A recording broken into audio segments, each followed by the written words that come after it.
오늘 우리에게 주시는 하나님의 말씀은 베드로전서 3장 13절에서 22절까지입니다. 또 너희가 열심으로 선을 행하면 누가 너희를 해하리요? 그러나 의를 위하여 고난을 받으면 복 있는 자니 그들이 두려워하는 것을 두려워하지 말며 근심하지 말고 너희 마음에 그리스도를 주로 삼아 거룩하게 하고 너희 속에 있는 소망에 관한 이유를 묻는 자에게는 대답할 것을 항상 준비하되 온유와 두려움으로 하고 선한 양심을 가지라. 이는 그리스도 안에 있는 너희의 선행을 욕하는 자들로 그 비방하는 일에 부끄러움을 당하게 하려 함이라. 선을 행함으로 고난받는 것이 하나님의 뜻일진데 악을 행함으로 고난받는 것보다 나으니라. 그리스도께서도 단번에 죄를 위하여 죽으사 의인으로서 불의한 자를 대신하셨으니 이는 우리를 하나님 앞으로 인도하려 하심이라. 육체로는 죽임을 당하시고 영으로는 살리심을 받으셨으니 그가 또한 영으로 가서 옥에 있는 영들에게 선포하시니라. 그들은 전에 노아의 날 방주를 준비할 동안 하나님이 오래 참고 기다리실 때 복종하지 아니하던 자들이라. 방주에서 물로 말미암아 구원을 얻은 자가 몇 명뿐이니 겨우 8명이라. 물은 예수 그리스도께서 부활하심으로 말미암아 이제 너희를 구원하는 편이 곧 세례라.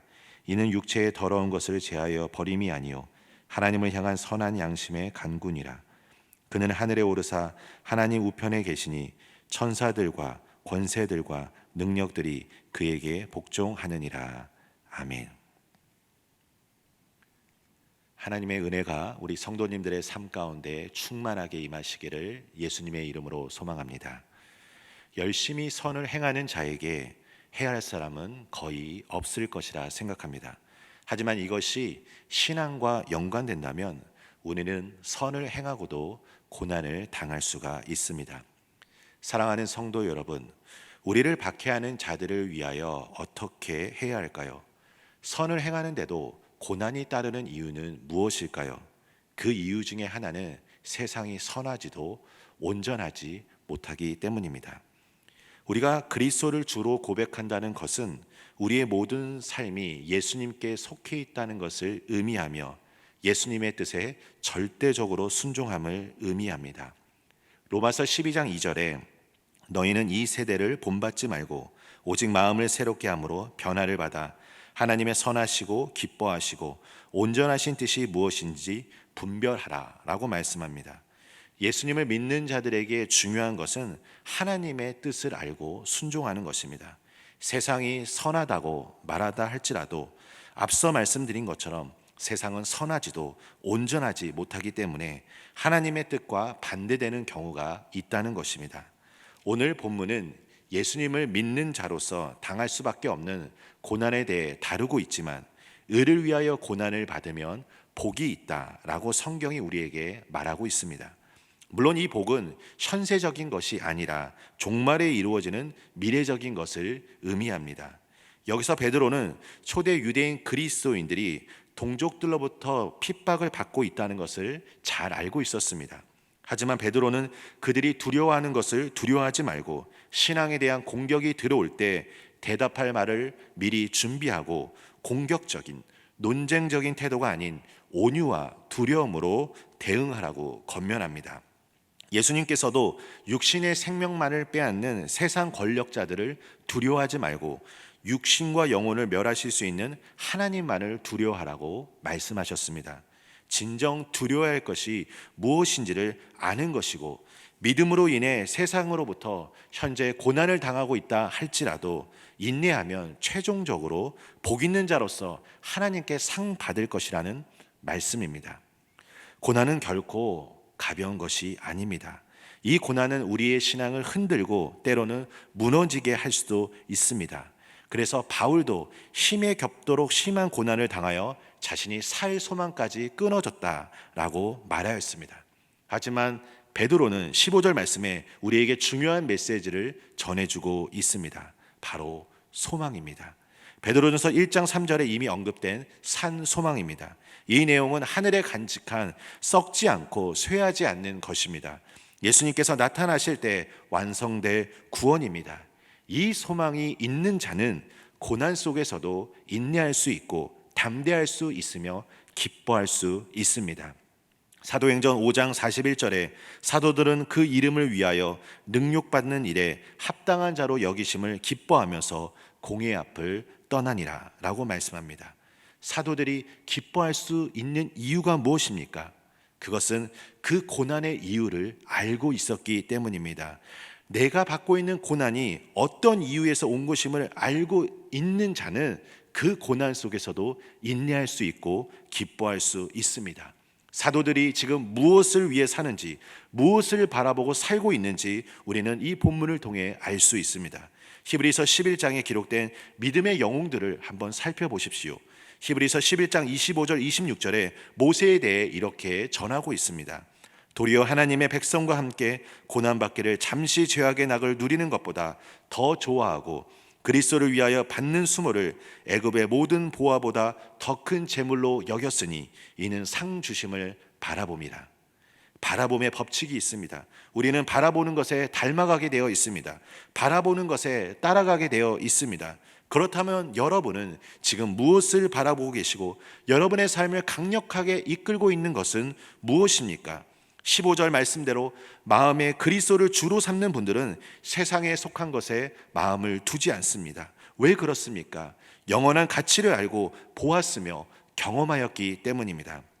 또한 베드로는 오늘 소망에 대한 메시지를 전하면서 만약 누군가가 너희 속에 있는 소망에 관한 이유를 묻는 자에게 대답할 것을 항상 준비하라 라고 말씀합니다. 어떤 한 사람이 예수님만이 소망입니다 라고 고백하였을 때 그 메시지를 두고 누군가가 그 사람에게 그 소망에 관한 이유를 물어보신다면, 만약 이 질문을 여러분이 받으신다면 어떻게 대답하시겠습니까?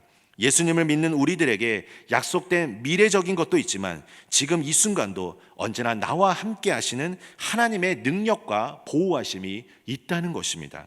베드로전서 1장 5절에 너희는 말세에 나타내기로 예비하신 구원을 얻기 위하여 믿음으로 말미암아 하나님의 능력으로 보호하심을 받았느니라.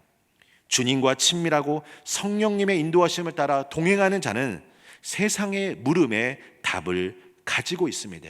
내 안에 역사하시는 하나님의 은혜가 있는 자는 세상의 질문에 언제나 답을 할 수가 있다는 것입니다. 만약 내 안에 지금 답이 없다면, 또한 우리가 주님이라고 고백하면서 우리의 삶에 성령님의 열매가 드러나지 않는다면 오늘 나의 신앙을 진지하게 점검해 볼 필요가 있습니다. 내 안에 소망이 있는 자는 누군가로부터 반드시 질문을 받게 되어 있습니다. 어둠을 걸어가고 있는 사람들에게 지금 당장 필요한 것이 무엇입니까? 빛입니다. 내가 빛의 자녀로서 행한다면 그 빛은 전하여질 수밖에 없습니다. 예수님을 믿는 우리들은 무언가 다름이 있어야 합니다. 똑같은 고난 속에서도 포기하지 않고 인내하며 슬픔 가운데서도 기뻐할 수 있는 것, 넘어지지 않고 언제나 주님만을 바라보는 자가 되어야 한다는 것입니다. 물론 이것은 나의 힘으로 가능하지 않습니다. 세상을 이기신 주님과 함께 그리고 성령 충만을 통해 우리는 승리할 수 있습니다. 오늘 나의 고난이 비록 크다 할지라도 주님보다 더 큰 고난을 받는 성도님들은 없을 것입니다. 주님은 그 앞에 있는 기쁨을 위하여 십자가를 참으셨습니다. 예수님처럼 우리 앞에 예비되어 있는 기쁨을 믿음의 눈으로 바라보시기를 간절히 소망합니다. 여러분이 기도하실 때 하나님께서 위로하여 주시고 힘 주시고 능력으로 함께하여 주시기를 예수님의 이름으로 기원합니다. 우리 시간 함께 기도하기를 원합니다. 이 시간 기도할 때 먼저는 주님의 은혜와 사랑을 기억하며 고난을 이길 수 있도록, 두 번째로는 예수님을 주로 삼으며 거룩한 삶을 살 수 있도록, 세 번째로는 나라와 민족을 위해 합심해서 기도할 때 치유와 회복의 은혜가 임할 수 있도록, 마지막으로 경제의 위기를 돌파하고 대통령을 비롯한 위정자들이 나라를 위하여 바르게 판단할 수 있도록 이 네 가지 기도 제목을 놓고 이 시간 함께 기도하겠습니다. 하나님 아버지 주님 감사드립니다.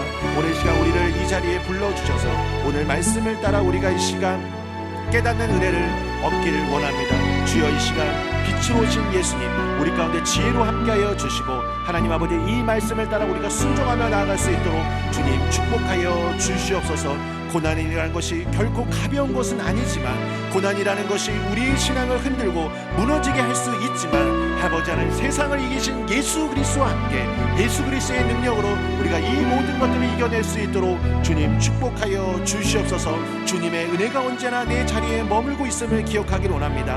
언제나 내 걸음마다 함께 하시는 그 하나님의 그 사랑이 있음을 우리가 기억하기를 원합니다. 예수님을 주로 삼으며 예수님의 뜻에 따라 순종하며 살아갈 수 있도록 주여 축복하여 주시옵소서. 선을 행하여 고난이 온다 할지라도 아버지 하나님, 이 고난의 이유를 아는 자들은 이 고난 속에서도 아버지 기뻐할 수 있고 아버지 하나님, 이것을 인내할 수 있으며 이것을 항상 주님 안에서 우리가 승리할 수 있음을 믿음의 눈으로 바라봅니다. 성령 하나님, 오늘 이 시간 우리 모든 성도님들 이 시간 축복하여 주셔서 우리 모든 교우들이 나라와 민족을 위해 합심해서 기도할 때 치유와 회복의 은혜가 온전히 임하여 줄 수 있도록 주여 이 시간 축복하여 주시옵소서. 아버지 하나님, 이 어려운 시기에 경제적 위기로 인하여 아버지를 고통받고 있는 우리 국민들이 있습니다. 아버지 하나님, 대통령을 비롯한 모든 위정자들이 나라를 위하여 바르게 판단할 수 있도록 지혜로 함께하여 주시고 합력하여 아름다운 선을 이룰 수 있도록 주께서 은혜 베풀어 주시옵소서.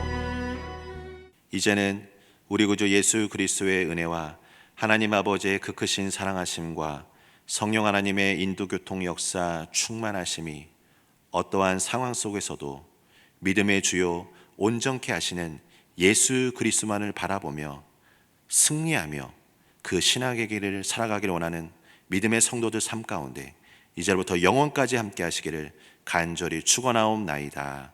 아멘.